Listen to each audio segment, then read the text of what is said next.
Bien, si eres víctima de ciberacoso, yo te aconsejo que lo primero que tienes que hacer es o acudir a la policía directamente o acudir a un abogado para que interponga una denuncia y se adopten las medidas necesarias para cesar el acoso. La mejor forma de alejar el acoso de la vida de mi hija, yo entiendo que habría que estar en el caso concreto para ver qué tipo de ciberacoso, pero vamos, yo entiendo que lo primero que se debe hacer es cortar de raíz y de forma inmediata ese contacto por la red. Y como he contestado anteriormente, el interponer de forma inmediata una denuncia, ya sea directamente o a través de un abogado, el sede policial o el sede judicial. Sí, considero que el ciberacoso se puede dar tanto en el ámbito escolar como en el ámbito laboral o en cualquier ámbito. Porque al final el ciberacoso no es más que es el acoso llevado o realizado por la red, y tenemos que recordar también que el acoso o el ciberacoso no es más que una conducta que de forma reiterada en el tiempo interfiere en la vida de la víctima. Con lo cual, si el acoso laboral se puede llevar al plano digital y por tanto se podría producir ese ciberacoso en el ámbito laboral. Yo entiendo que sí que hay una respuesta adecuada por parte de los juzgados. Cosa distinta es que por la carga de asuntos que tienen los juzgados y sobre todo los juzgados de menores, esa respuesta se puede dar en el tiempo que se requiera, es decir, con la rapidez que se requiera. Sí que es cierto que por esa carga de trabajo que existe hoy en día, la capacidad de respuesta, la reacción, en muchos casos se da tardíamente y por tanto la reparación del daño a la víctima pues también llega de forma tardía. Desconozco si hay si se sabe el número de denuncias resueltas a favor de la víctima en relación con las presentadas. Seguramente, aunque no estén publicadas, que lo desconozco, el Consejo General del Poder Judicial sí que podría tener ese dato. Quizás a lo mejor también quien puede tener esos datos pues son la Fiscalía de Menores, o la Fiscalía General del Estado o los propios juzgados de menores a la hora de tramitar esas denuncias y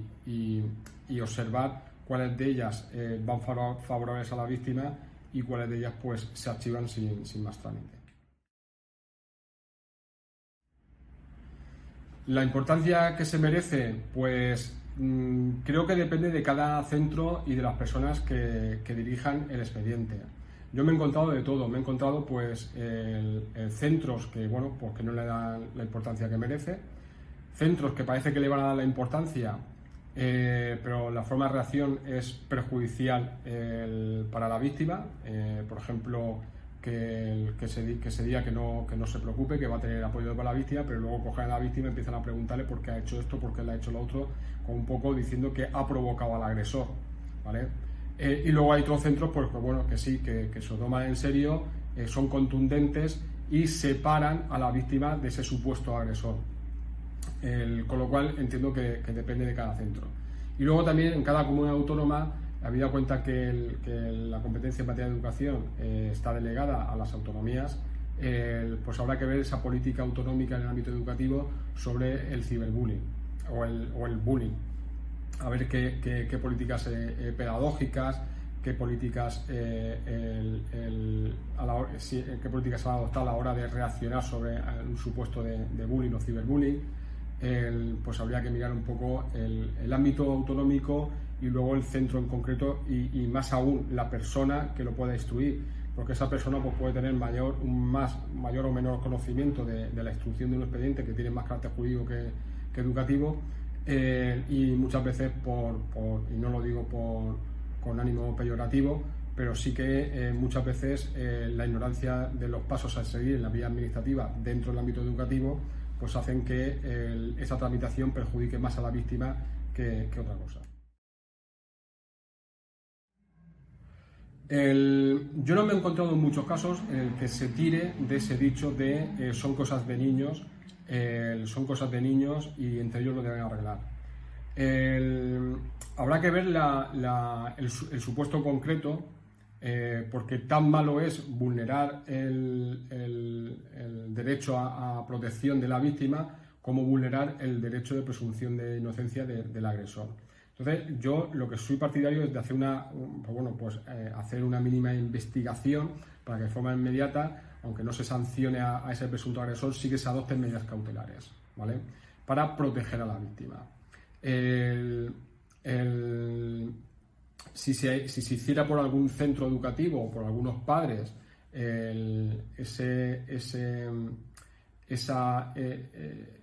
aplicara ese dicho de son cosas de niños, pues habría que estar en el caso concreto, porque quizás estaríamos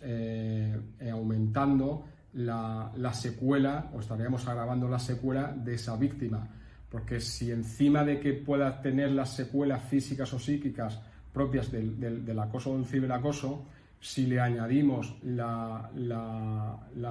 trauma que le puede ocasionar ese sentimiento de abandono, porque claro, en el momento que tú a un niño le digas o la autoridad o su padre diga, bueno, como son cosas de niños, arreglamos vosotros, pues claro, la víctima se va a encontrar abandonada y le va a causar una secuela adicional a la del propio acoso, por lo cual yo sería muy prudente a la hora de aplicar o no aplicar ese dicho. Siempre digo que hay que estar en el caso concreto, claro, no es lo mismo que un insulto ocasional, que no lo justifico ni mucho menos, que un insulto reiterado en el tiempo, ¿vale? Si es reiterado en el tiempo y a la víctima le está causando un daño psicológico ese insulto de forma reiterada en el tiempo, yo entiendo que hay que intervenir para corregir esa situación. Porque al final el niño acosado, aparte de los traumas propios del acoso, se le va a añadir un sentimiento de abandono por parte de la autoridad o de sus propios padres. Por lo tanto, pues en contestación a tu pregunta, habría que estar al caso concreto. Para responder esta última pregunta, yo creo que para concienciar a las familias habría que implicar a toda la comunidad educativa, habría que implicar tanto a profesores, a familia, de la delicadeza, de la importancia y del riesgo que pueda conllevar el no tomarse en serio las consecuencias de un ciberacoso. Yo siempre digo que la información ayuda a ser consciente de los problemas que puedan ponerse encima de la mesa, en este caso lo de que es el ciberacoso y sus consecuencias físicas, psíquicas y jurídicas. Y por tanto yo entiendo que primero sería lo que es una implicación de todos los miembros de la comunidad educativa, profesores, dirección, padres, alumnos y miembros de la administración y resto miembros de conserjes, porque todos podemos ser testigos de un supuesto, y quizás también salvaguardando los datos personales de cada uno de los implicados en los supuestos, pues sí que enseñar testimonios de lo que va pasando y de lo que puede ocasionar. Creo que si no vemos, ¿vale?, no seremos sensibles a esas consecuencias físicas y psíquicas. Por lo tanto, yo entiendo que esos testimonios de menores, de padres, de profesores, que hayan sido testigos y víctimas de episodios de ciberacoso, pues la verdad que quizás ayudaría. Yo he de confesar que en uno de los cursos realizados por la Policía Nacional en la Universidad de Alicante el año pasado, en el que se daba testimonio salvaguardando los datos personales de la víctima y del agresor, pues fueron muy crudos, ¿vale? Y a mí, pues, si yo ya había sido testigo de varios asuntos, pues ese testimonio que escuché, ese testimonio que vi, pues me hicieron ver que ahí, pues bueno, se cuentan casos muy crudos, por ejemplo, de ciberviolencia de género entre menores de edad, en la que el novio menor de edad llama de una forma muy agresiva a la que es su novia, pues preguntándole dónde está, insultándole. Vamos, a mí me emocionó muchísimo y la verdad que me fue muy duro escuchar esos testimonios. Y quizás que por duros que sean, pues sí que podrían ayudar a todos los miembros de la comunidad educativa a ser más sensibles en esta materia.